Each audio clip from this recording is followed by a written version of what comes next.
Smith, and I'm one of the marketing interns here at Evolvez. Today, we're going to be chatting with Mike, who is the co-founder and CEO of Evolvez.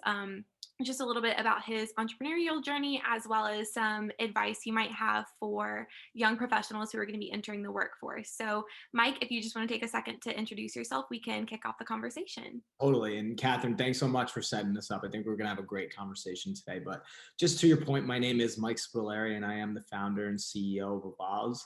And we created a brand ambassador agency. So we create, manage, and scale programs that target the Gen Z market. We're doing everything from events on campus to social media promotion, sampling and flyering, a lot of subscription sales and free trial signups and app downloads. And our two-pronged mission is we're helping companies reach the high school, college, and recent grad market. And we're here to help students get jobs. That's really our main basis and why we started Evolvez.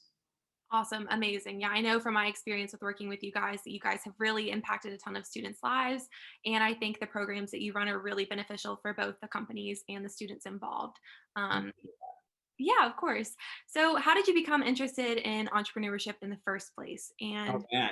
Well, this question actually stems back to about 2013 when I was a second semester junior actually in college. Believe it or not, I was actually pre-med, just to show you. School and we weren't doing right by each other.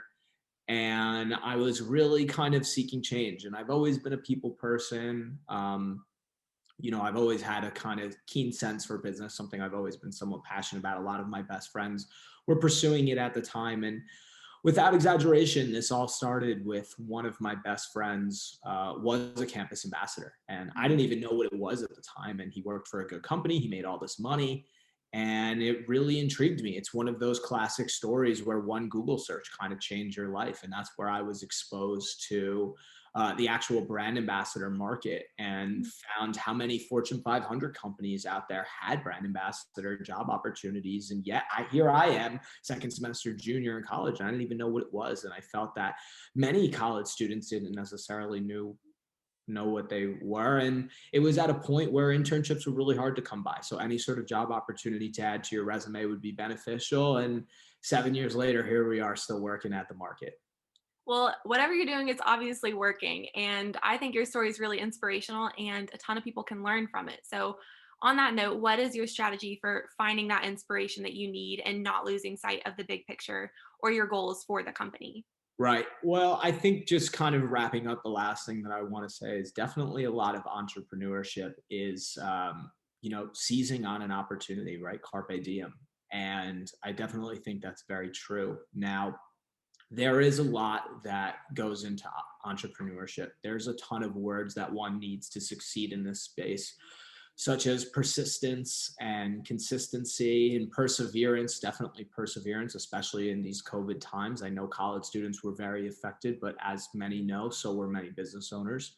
Um, and in terms of inspiration, definitely going back to our core values. So as I really stated in my introduction, I truly do love getting people jobs. I mean that wholeheartedly. I had a student the other week who's now graduated. I sent him an available job opportunity and he got me back a heartfelt message that was like, Mike, this isn't for me because I'm now employed. And, a major reason that I am employed is because of you. And Oh, it's just wow. it's just like things like that, they really keep you going. And let's not beat around the bush. It's excellent. I do enjoy working for myself. I do enjoy paying myself. I love working with my team, such as yourself. I love working with my co-founder, Rich, and our other interns and ambassadors. So what keeps me motivated is really just sticking to your core values, but then something that I'm sure I'll continue to talk throughout this conversation is prioritization. Prioritization is another really key word of entrepreneurship because we have a smaller team than usual. And with a smaller team, we don't necessarily have many resources. So here at Evolvez, we don't necessarily do everything, but what we do a really good job and we focus on it wholeheartedly. So we really keep our core competencies at sales, AKA finding companies who want to run brand ambassador programs, and managed service, as in executing those brand ambassador programs to the fullest, good work on behalf of our companies and good work on behalf of our students who actually are the brand ambassadors. So I can tell you those two things, they get a major focus around here. Yeah, absolutely. I can definitely see those couple of things shine through, especially in your work ethic and what you bring to the table every day. So, especially in this day and age, inspiration can be really hard for people to come by, especially like during Yeah. 2020. So, those people who are in the process of following their own entrepreneurial dreams can have a little bit of trouble with that for sure. So, what advice would you give to a new entrepreneur who might be in the shoes that you were in just a couple of years ago? And what advice do you think that you would give yourself to if you could? Yeah, I love that question. So probably the best startup advice that I ever got was when I was asked what my growth story was. Mhm. And I can further explain. So when we first started Evolves, we knew that there was an opportunity to further showcase these jobs. We knew that getting college students jobs was the right thing. We believed that companies would pay us to do it, Mhm. meaning there was a business there. Okay. But when we first started this, when I was in my early 20s, we tried to prioritize everything. I was trying to run our social media accounts while bringing in sales, while executing the programs, while working with my tech team, while doing more business development. And it was just like, I was all over the board. And I remember I got asked by somebody, like, what do you do on a daily basis? What are your focuses and what's your growth story? And my answer was so long, it got to the point where I was told, stop. Oh Stop, no. stop, by a dear mentor who's still a great friend today. And he goes, Mike, let me tell you what a typical growth story would maybe sound like. At Evolves, we're here to do $1 million in revenue with the ability to bring on 3 more team members who can ultimately help us maybe increase our revenue another 50%. And then we can continue to growing 50% year after year, onward, right? It's simpler. It has a more singular focus, such as bringing in revenue to help you scale up.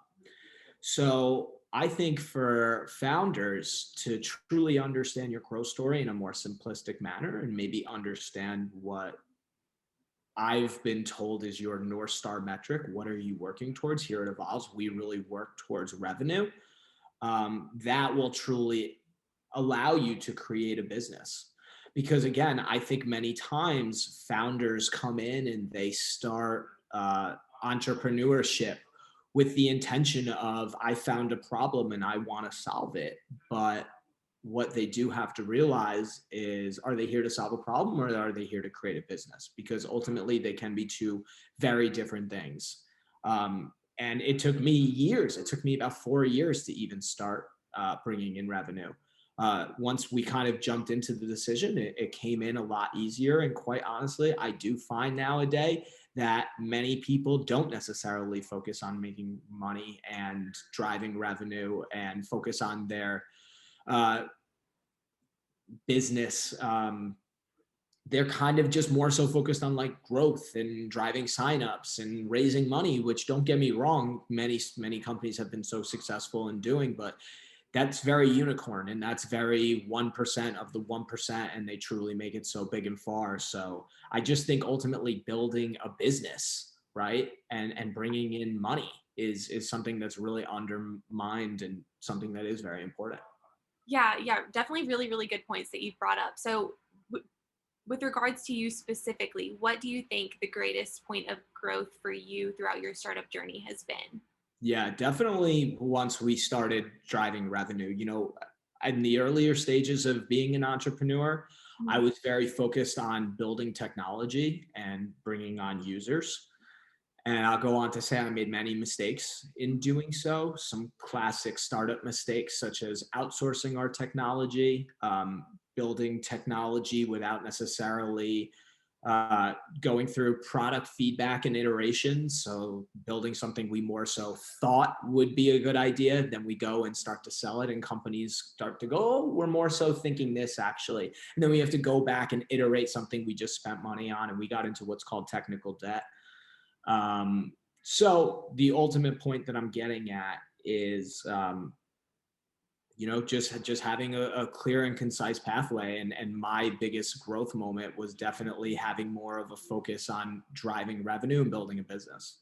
Gotcha. Okay, absolutely. So I'm sure that that gave you a really good chance to reprioritize your goals and use your skill set to the best of your abilities. So just bouncing off of that, what skills do you think are most important for a college student to focus on building?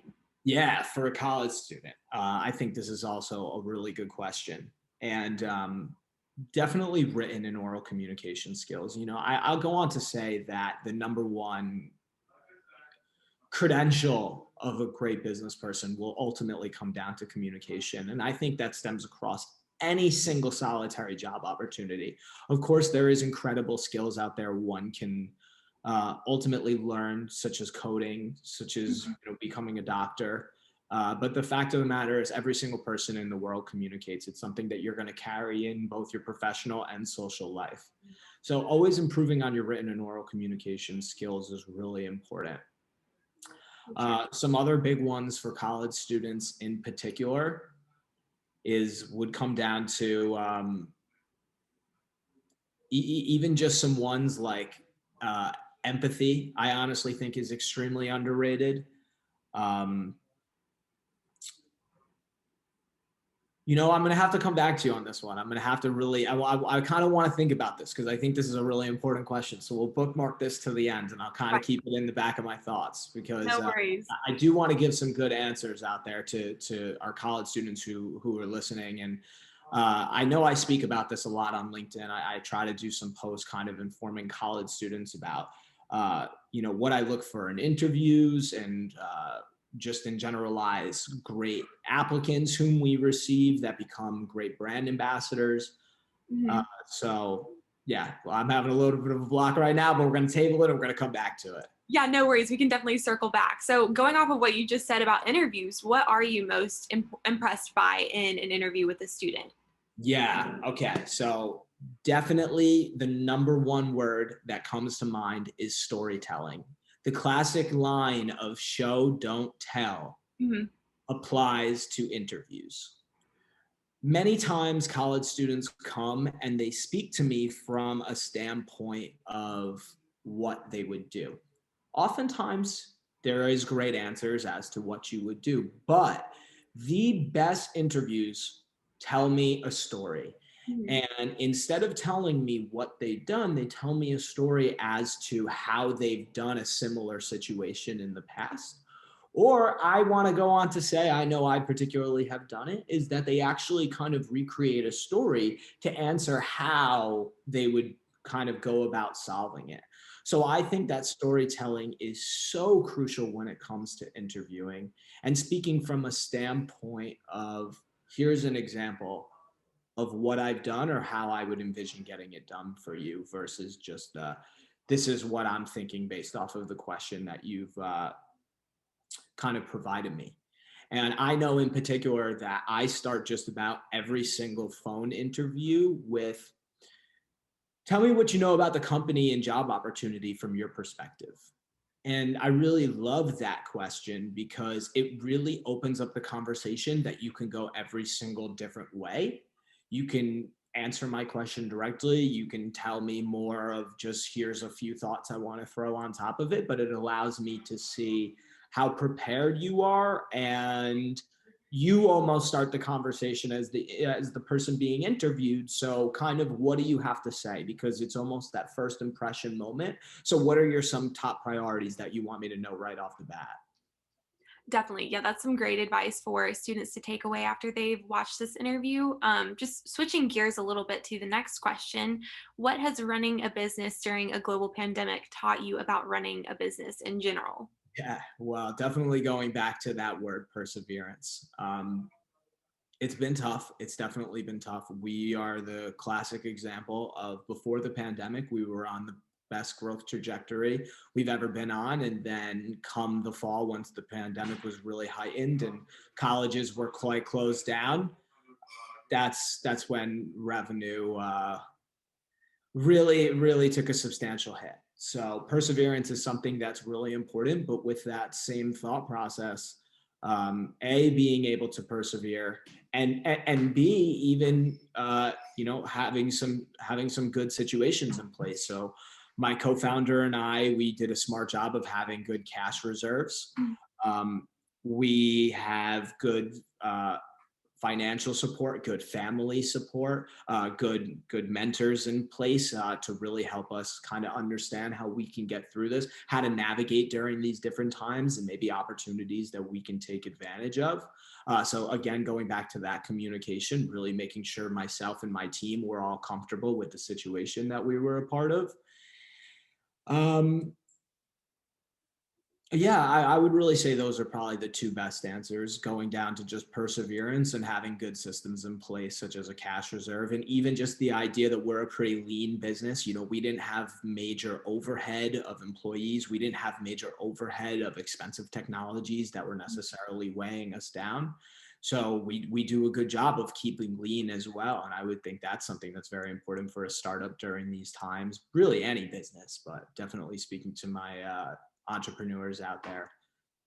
Oh, absolutely. Yep. I'm sure that those are some great takeaways for so many other entrepreneurs who can definitely relate to this entire situation that you've been through. So, with that in mind, I'm sure that you have some really big plans in the works for Evolves in the next few months or even over the next few years. So, what's in store for the future of Evolves and the ambassador programs you run? Yeah. So, I mean, first and foremost, why I just remain so optimistic is, in my humble opinion, that this is going to make our business potentially stronger. Just thinking about the idea of, in a post vaccinated world, we're going to be so craving each other's attentions and the idea of human interaction and just connection. I believe that humans were put on this planet to connect, and the idea of companies wanting to hire brand ambassadors, people representing them, and showing faces and having true human connection, interaction, representation is just going to be something that I don't see how every single brand in the world wouldn't want a piece of. So ultimately, going back to that word of perseverance, is these are times that we have to get through, but I really do believe that this can make our industry and brand stronger. And in terms of how we want to growth, it's very important for me, as I said, to continue to reach revenue numbers. I've only been making revenue since 2017, so there's still much more to go in this and much more for me to learn. So it's continuing to scale out our sales and reach different industries and continue to work with some of our best clients. And client retention is something that I really value, because that shows, hey, you're staying by me because I'm providing good work for you. And quite frankly, if we can even grow your account, it seems like that I'm providing work that's, really substantial to your business. So continuing to scale out our sales, which will then allow us to scale out our team, our account management team. And then there's a few different visionary points that we want to eventually look to explore. The idea of potentially creating a talent pipeline of brand ambassadors converting to interns. Having your top 20% of your brand ambassadors convert to interns. How many internships are just filled through connections right now?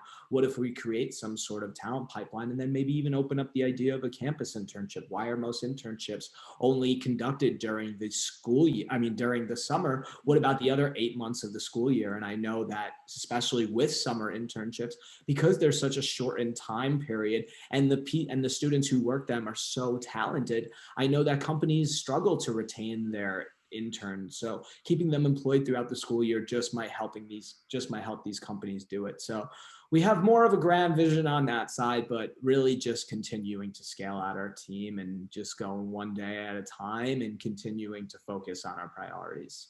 Yeah, that's all you can do at this point. It sounds like there's some really exciting things in store for Evolves over the next couple of months, but also for you as an entrepreneur. So before we just wrap up our conversation, let's circle back to that last question. Yeah. Skills that Okay. you think I have to tell you, I didn't really think of this, and then I'm feeling a little lucky. I think that some things are really starting to pop up in my Okay, head. good. Of course, we started to talk about oral and written communication, which I'll go on to say are extremely important. And then you have those emotional skills, such as the one that I've outlined in this. Um, empathy, perseverance, persistence, being able to take constructive criticism, right? Being able to take feedback and utilize it. Something like that alone, I promise, will be more valued than most skills in life. If you're a person who's a tremendous listener and you hear somebody out, you're going to be great in sales. Your boss is going to appreciate you. So you definitely have the emotional skills that are going to be so important. But of course, we live in a social media age. Social media promotion is something that's really important. Digital marketing, ad buys, you look at Facebook and Google and Instagram, and these are some of the most powerful platforms in the world. So being able to navigate those systems is an incredible skill to have. Your STEM, continuing to build on your sciences, your technology, your education, and just following market trends. So you're going to see artificial intelligence become so big, virtual reality, um, augmented reality, just continuing to follow those trends. Coding is such a big thing. I like to say to my colleagues, we still live in a 13 channel tech phase. And what I mean by that is when just my father was my age, he only had 13 television channels. And now, just years later in his life, when he's in his 50s, now he has thousands, right? And the point that I'm getting at is technology advances at such a rapid rate. And I think with coding in particular, there is so much room to grow. We are still at such beginning stages, and the things that we're going to be able to see in our lifetime are incredible. So, For sure. uh, just continuing to adapt with society, but working on who you are as a person, because who you are as a person is extremely important. And I've had many mentors say that who you are is just as important as what you do. And I think that is so true, so true, because who you work with is pretty much on an everyday basis. If you work 9 to 5 Monday through Friday, you're going to spend majority of your life working. So you who you work with is really so key, and who you are as a person really is so key. So work on yourself, but then continuing to follow industry trends to better yourself as a person, or Um, as a actual worker. Gotcha. Yeah, absolutely incredible advice. I'm sure so many people are going to love to hear what you have to say. Do you have any closing thoughts before we wrap up our conversation? You know what, Catherine? You've done such a good job of constructing questions. I'm feeling good. I would just like to say thank you if you made it this far and continued to watch. Please do comment on whatever social media platform that you're on. I'd be happy to take on more specific questions and answer them. You can always add me on LinkedIn as well at Michael Spitalieri. And I really thank you for listening, and I hope you got something out of today. Yeah, absolutely. Thank you, everybody, again for listening. And we are excited for the next part of our interview series, which will be coming up shortly. All right. Thank Thank you, you. Catherine.